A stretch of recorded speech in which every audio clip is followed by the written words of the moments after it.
Astăzi vom reacționa la cele mai creepy întâmplări 100% reale din noaptea de Crăciun. Având în vedere că se apropie Crăciunul, băieți și fete, eu zic că ar trebui să schimbăm puțin tematica, să nu mai reacționăm la videoclipuri pur și simplu horror, ci să reacționăm la videoclipuri horror de Crăciun. Pentru că, na, de ce nu? Hai să ne speriem și mai tare decât de obicei. Și totodată, băieți și fete, vreau să vă anunț că acesta este primul episod din seria de Crăciun și că de acum voi posta doar videoclipuri horror care au legătură cu Crăciunul. Și prima dată vom reacționa la niște întâmplări 100% reale din noaptea de Crăciun. Sunt 4 întâmplări în videoclipul acesta, vom reacționa în clipul de astăzi la 2 și după mâine la încă 2. Deci va fi așa, o să fie ceva foarte tare. Hai să vedem care e treaba și de ce au ajuns poveștile astea în videoclipul acesta. Este de la Mr. Nightmare. Știți că Mr. Nightmare întotdeauna, de fiecare dată când e Crăciunul, face videoclipul ăsta cu cele mai creepy povești de Crăciun. Și asta este varianta 2023. A fost postat acum 2 zile, 100% n-ați mai auzit poveștile astea altundeva. Prima poveste, hai să vedem. De la un băiat pe nume Mindy.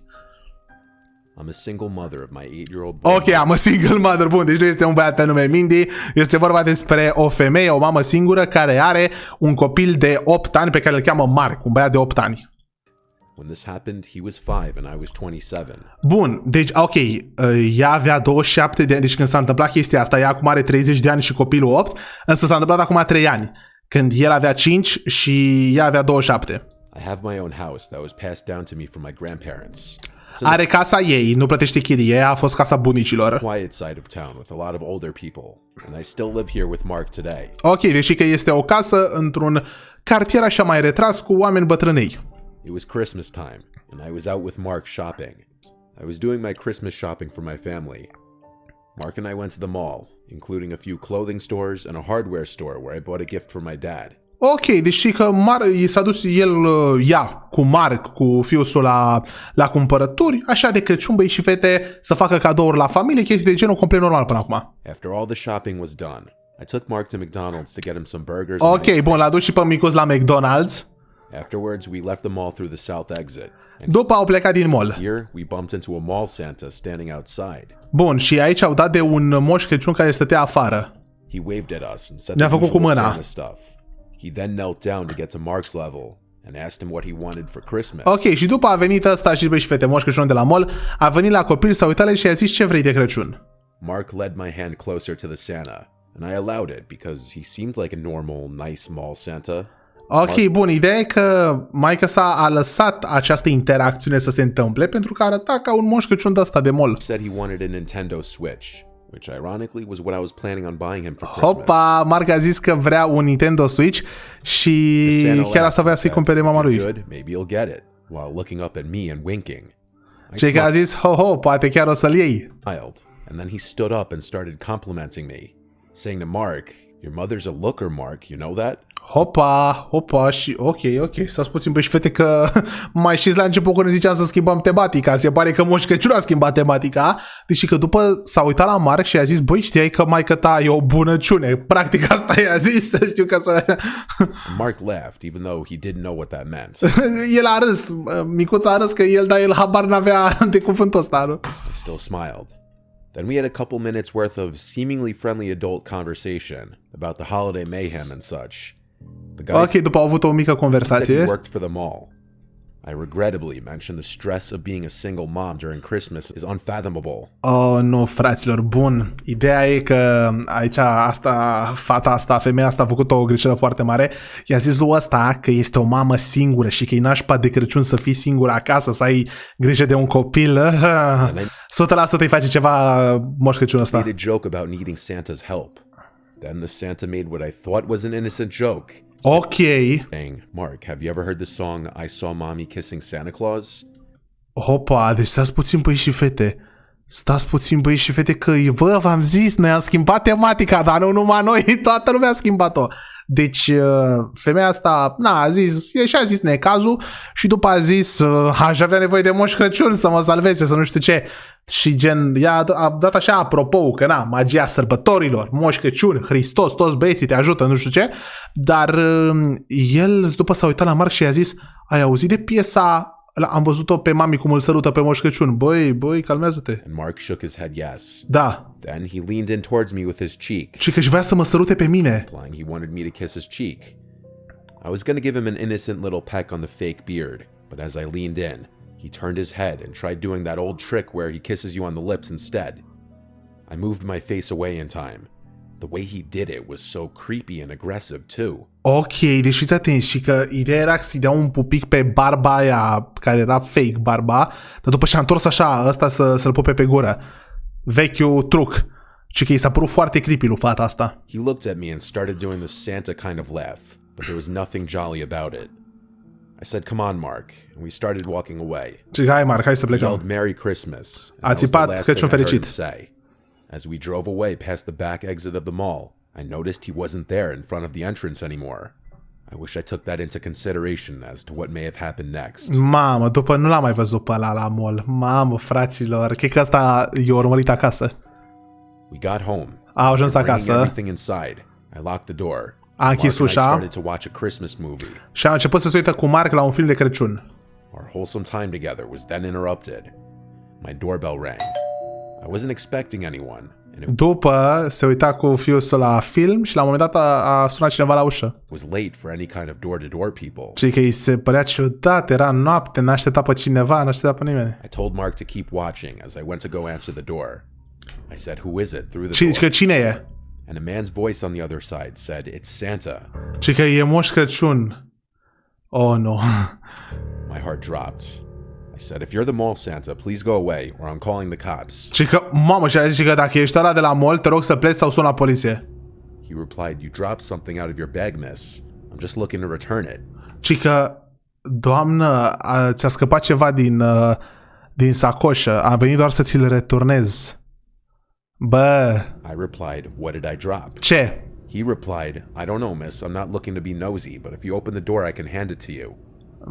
Băi, a întrebat ce am scăpat, face, nu știu, nu m-am uitat, deschide I ușa. repeated myself that I wanted him to leave now. Și că ori pleacă, ori sună la poliție. I then decided to call the mall management office of the mall to report this. But the man on the phone said they don't officially hire any mall Santas at this mall, and that whoever's dressing as Santa is doing it on their own accord. With that bit of information, I felt incredibly unsafe. Mamă, fraților, deși că după chestia asta ea n-a sunat, după interacțiunea asta nu a sunat la poliție, a sunat la conducerea mall-ului și le-a spus care-i treaba, că ciudatul ăsta de la ei de la mall o urmărește și face, doamne, noi nu angajăm pe nimeni pe postul ăsta să se dea Moș Crăciun, nu. Oricine o face ca așa vrea el. I went back to be with Mark, but my mind was elsewhere now. I felt this sickly, worried feeling in my gut. I made an excuse to get up again after a few minutes. I went to the kitchen out of earshot of the TV. I raised the blinds to the kitchen window. I couldn't see anything out there, being that the kitchen light was on and it was pitch S-a black. dus la bucătărie, gen a mai stat ceva cu Maru, după s-a dus la bucătărie și după a ridicat draperile la bucătărie și nu spune că l-a văzut pe ăla. Outside, but I heard a man yelling ho ho ho. He was probably out there watching me at that very moment, looking out the window. Bro, și că ea nu vedea nimic, că era întuneric acasă, dar și că se auzea ho ho ho, mamă, sună la poliție. I had no choice but to call the police and report that I was followed by a man dressed as Santa. I told Mark to keep watching the movie, and I spoke to the police outside. They took a report and were on their way. The police having come made me feel just a little better. A few nights later, though, my doorbell rang again. Nu vine să crede, face. Deci a venit poliția, i-a luat raportul și peste o noapte, nu, peste câteva nopți, iar a sunat cineva la ușă. Around the same time, if not a little Iar în later. noaptea. Mark was already asleep tonight. I was in the living room watching a show. I turned off the TV and went upstairs to my room, which is connected to Mark's room. The doorbell didn't ring again, but I never went back downstairs that night. It wasn't until the next day when I was leaving the house that I found the note taped to my front door. It was typed out and printed. This is a picture of the note, and it said, Oh my God, fraților! Oh my God, fraților! Deci fiți atenți. A sunat cineva la ușă noaptea, ea s-a dus sus, n-a mai coborât jos. Gen, s-a dus sus la etaj. Dimineața a găsit această scrisoare, unde zice așa: I'm sure you can guess who this is. Cred că pot să-mi dau seama, că ți-ai dat seama cine e. N-am vrut să te sperii noaptea trecută. Așa... ok, ăsta, bă, fraților, ăsta e un ciudat. A zis că a avut o zi grea la muncă și când o doamnă drăguță vorbește cu tine, hormonii tău iar azna, frățiorul, n-ai fost la muncă, ci că tu și fiul tău sunteți cele mai cute chestii pe care le-am văzut și într-o zi aș vrea să fiu parte din familia voastră și că să nu te prefaci că n-ai simțit conexiunea dintre noi. Am nevoie de numărul tău de telefon. Și și-a dat numărul de telefon, fraților. Și că poate asta pare puțin creepy, dar sunt genul de băiat care dacă vrea ceva se duce după el. Frățiorul, dacă ai 40 de ani și nu ți-ai găsit o gagică, nu cred că ești genul ăla de băiat, adică sau acum ți-ai găsit prima iubire, nu ți-ai făcut o gagică până la 40 de ani. I'll just be blunt. I'm sure you can guess who this is. I didn't mean to scare you. Ok, aici citește și ăsta. And maybe we can happy holidays. Băi, fraților. Here's my number. Best Ted. Ted îl I chema. wanted to crumple this up, but I took a picture of it, called the police again. A sunat la poliție, bă, cică, auzi, omul meu, mamă, deci, bă, și mincinos. Deci zici că era un om sincer, nu și mincinos. A terminat munca, nu ai fost angajat să faci nicio muncă, frățioră, n-ai făcut nicio muncă. Ce, ai avut o tură grea la muncă? Ce tură grea la muncă, frățioră, că n-ai job? E șomer, în primul rând. În al doilea rând, sunt genul de om care când vrea ceva merge după el. Până acum n-ai vrut o gagică? Zic și eu. Nu știu ce zic. Since it had his number on it, the police could work with that. They said I'd be hearing from someone when action was taken. And that following Monday, I got a call from, I assume, a detective. Ok, bun, deci a venit poliția și a sunat un detectiv peste câteva zile. Would not be contacting me anymore. And if he did, to let him know.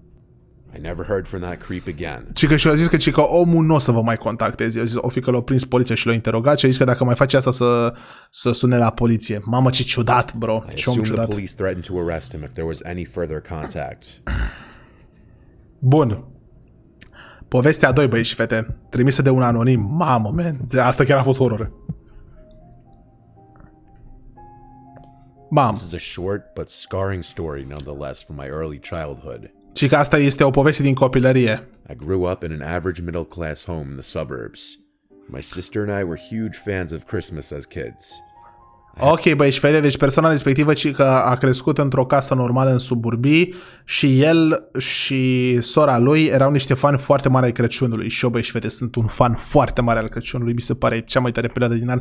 Scrieți la comentarii dacă și vouă la fel, bro. Crăciunul e cea mai tare chestie, man. Gen, și mulți zic, bă, că nu se mai simte Crăciun, bă, băi și fete, mie nici nu trebuie să fie zăpadă. Nici nu trebuie să văd decorațiuni, frate. Ideea că e Crăciunul, băi, e prea tare că e Crăciun, ești de bun. Dar dacă sunt și decorațiuni și astea e altceva, dar și dacă n-ar fi nimic, și dacă n-ar nici de rău, bă, frate, e Crăciunul, e tot foarte tare. Avea 6 ani când s-a întâmplat asta. This is one of my earliest memories in life that I remember vividly just because of the gravity of it. Ok, deci băiatul ăsta ai primele memorii pe care primele amintiri asta. Christmas Eve, I would always have trouble sleeping, even as a young kid, just due to anticipation. Ok, ci că în ajunul Crăciunului nu prea putea să doarmă, că nu știa ce aduce moșul. I would stay up really late playing video games in my room on my old box TV. Poftim! Păi, fraților, ăsta se juca pe jocuri. Până la... Păi, fraților, pe mine nu mă lăsa mama să mă joc pe jocuri până noaptea, la 6 ani. From exhaustion. This night in question, I was playing a Star Wars game for the PS1. Se juca Star Wars pe PS1 în noaptea asta. Și o s-a dus la baie. And quietly snuck out of my room because I knew my mom would get mad if she heard me sneaking around on Christmas Eve night. Și că și ideea e că frățiorul a vrut să se ducă la baie și după să se culce, pentru că știa că dacă maică să-l aude că face scheme noaptea de Crăciun, o să zică, băi, ce faci? I snuck to the upstairs bathroom, and when I was done, I was quietly going back to my room when I heard the sound of the tree rustling around downstairs. My first instinct was to think, Santa. I started tiptoeing down the stairs until I got to the bottom. The sound of the rustling pine needles was louder now. Ideea e că auzea ceva sunet, băi și fete, auziți și voi sunetul ăsta. I peeked around the bottom wall of the stairway into the living room. There were no lights on, except for someone holding a flashlight. Și era o persoană cu o lanternă. Deși că a auzit sunete, el era la etaj, să nu mai știu unde a zis exact că era, ori la etaj, ori jos. Dar ideea e că pe scări a văzut pe cineva care ținea o lanternă. Bă, și erau jefuiți noaptea de Crăciun, ești de bun? I could see only the person's legs as they were bent over behind the tree. Era o persoană care se ascundea după bradul de Crăciun. Black bag on the floor. Mamă, și era o geantă neagră. Bă, fraților, oamenii ăștia au fost jefuiți în seara de Crăciun. And this random Bă, nu ți-e frică de Dumnezeu? Bă, cum să dai un jaf în seara de Crăciun? adult man came out from behind the tree and looked at me. He looked at me and put his pointer finger up to his mouth. And he made Eram sigur că așa se întâmplă, frate. Deci eram sigur. Deci că a venit adultul ăla, s-a uitat la el și a zis... Shh. a shushing motion with his lips. He whispered, "Yes, I'm Santa." Da, să Moș Crăciun. Ce că era o băiată îmbrăcată negru. Să Moș, eu sunt Moșul, sub acoperire. I was old enough and smart enough to know that wasn't what the Santa I grew up knowing looked like. Zici că ăsta chiar dacă era mic și ăsta credea că fasul frărească era, bă, fică eram eu prost, bă, dar chiar atât de prost. Să crede că l-ai Moș Crăciun îmbrăcată negru cu... I started screaming for my mom and dad A început să țipe, hopa. as loud as I could. I remember the man started freaking out, deciding whether or not to take the bag he filled with our gifts, and he ended up running away to the front door. I don't remember if he had Bă, le-au furat cadourile la copii. Bă, aia avea în geantă, bă, ce nenorocit. Mamă, deci fiți atenți, băi, și vede că vă zic la final o chestie, deci nu vă zic acum, la final vă zic, fiți atenți, că mi-am adus aminte de o chestie. to unlock it or if it was already unlocked or not. I just remember him leaving through the front door, and seconds later my parents running down the stairs. A venit părinții jos. I'm sure I screamed there was a man in here, and them seeing the black bag on the floor filled with our would have been stolen gifts proved that. Mamă, și au venit părinții și l-au crescut pe copil, pentru că era geanta aia, fraților, neagră, plină cu toate cadourile lor. Here's where my memories started getting fuzzy, so I had to ask my parents what happened next.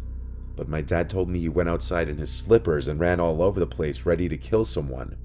Half the ornaments on the tree were taken off and in the bag. Și ornamentele, bomule, băi! What kind of sick, evil person steals people's sentimental Christmas ornaments? Da, de ce vinzi ornamentele, frate, costă 50 de bani? According to my dad, the method in which the man broke in was the back door, which it appeared he yanked open with a crowbar due to the chipped wood. A house a few blocks away had also fallen victim to this, and it was on the news. Hopa, deși că a intrat prin ușa din spate și nu numai la casa lor s-a întâmplat în cartierul respectiv, ci și la altă casă. He was most definitely the same guy. I don't remember much from when I was 6, but this is a memory that most of it still sticks in my brain like it was only a few Deși că years ago. nu-și prea aduce aminte, dar își aduce aminte de chestia asta. Ok, băi, și fete, aici s-a terminat, dar înainte să vă zic și eu că tot vorbeam de ideea asta, că cât de psihopat să fii, să dai un jaf de Crăciun. Băi, și fete, eu am avut un prieten când era mic care fix asta i s-a întâmplat. Am avut un prieten, îl chema Laurențiu. Laurențiu, dacă te uiți la asta, te salut, frățiorul. Nu mai știu câți ani aveam, cred că aveam 10 ani, dar el era mai mare, cred că avea 12 sau 13, adică era mult mai mare decât mine și s-a mutat în Anglia cu familia, băi, și fete, deci vorbesc cât de serios se poate și știu că el voia să primească de Crăciun un FIFA, nu mai știu ce FIFA era acolo, dar gen FIFA, jocul, să te joci pe PS, bă, fraților, și fix în seara de Crăciun a intrat cineva peste ei în casă, dar gen nesimțit așa, le-o spart geamul, fraților, bă, și le-o furat tot, deci nu numai cadourile, televizoarele, tot, chestii de genul, știi ce zic? Dar s-au mișcat și că foarte repede, într-un minut au scos tot din casă. Ok, s-a auzit ceva afară. În fine, nu știu ce s-a întâmplat după că n-am mai vorbit cu Laurențiu de mult timp, dar eu chiar cunosc pe cineva care a fost jefuit în seara de Crăciun foarte, foarte ciudat. Scrieți și voi la comentarii, băi și fete, dacă aveți vreo întâmplare ciudată din seara de Crăciun.